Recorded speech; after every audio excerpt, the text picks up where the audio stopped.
राऊत साहेब, मराठी बिहारी वाद पुन्हा एकदा उफाळलेला आहे.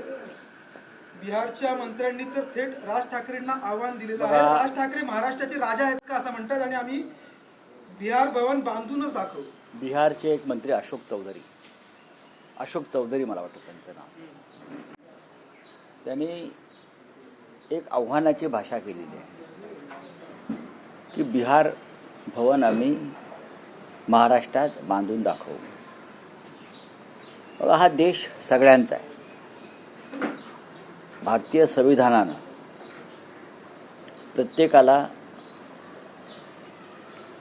देशांतर्गत कुठेही फिरण्याची, राहण्याची, नोकरी करण्याची, काम करण्याची अधिकार दिलेला आहे आणि हे संविधान आम्हालाही माहीत आहे. आता ही जी भाषा आहे बिहारच्या मंत्र्यांची, ती अधिक त्यांना संयमी आणि सौम्य शब्दात वापरता आली असते. मुंबईत बिहार भवन त्यांना कशा करता बांधायचं आहे? पाटण्याचा विकास करावा, बिहारचा विकास करावा. पण मुंबईमध्ये बिहारच्या जनतेची इथे जे रोजगाराला येतात त्यांची संख्या जास्त झाल्यामुळे त्यांना असं वाटतंय की बिहार भवन इथे बांधावं. इतर राज्यांची सुद्धा भवनं मुंबईत, नवी मुंबईत उभारली गेली. माझं राज्याच्या मुख्यमंत्र्यांना असं आव्हान आहे, देवेंद्र फडणवीसांना, मुंबईमध्ये किंवा मुंबईच्या आसपास बिहार भवन उभारण्यासाठी तुम्हाला जमीन द्यावी लागेल.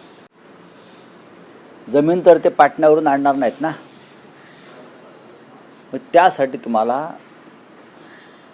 एक सर्वपक्षीय बैठक घ्यावी लागेल.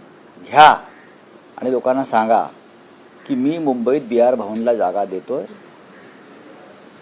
आणि त्या बदल्यात आपण बिहार सरकारकडे एक मागणी केली पाहिजे की पाटण्यामध्ये आम्हाला 5 एकर जागा द्या, आम्हाला महाराष्ट्र भवन उभं करायचं. का महाराष्ट्रातले असंख्य लोक जातात, गयाला जातात, पाटण्याला जातात, इतर ठिकाणी जातात. आम्हालाही 30 माळ्याचं महाराष्ट्र भवन पाटण्याला उभारण्याची संधी मिळावी. ही सांस्कृतिक देवाणघेवाण आहे असं मी मानतो.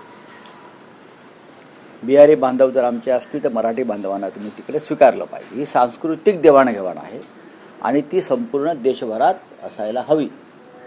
फक्त मुंबईवरच आक्रमण का? मुंबईत जागा हवी असेल तर गौतम अडाणीकडून घ्यावी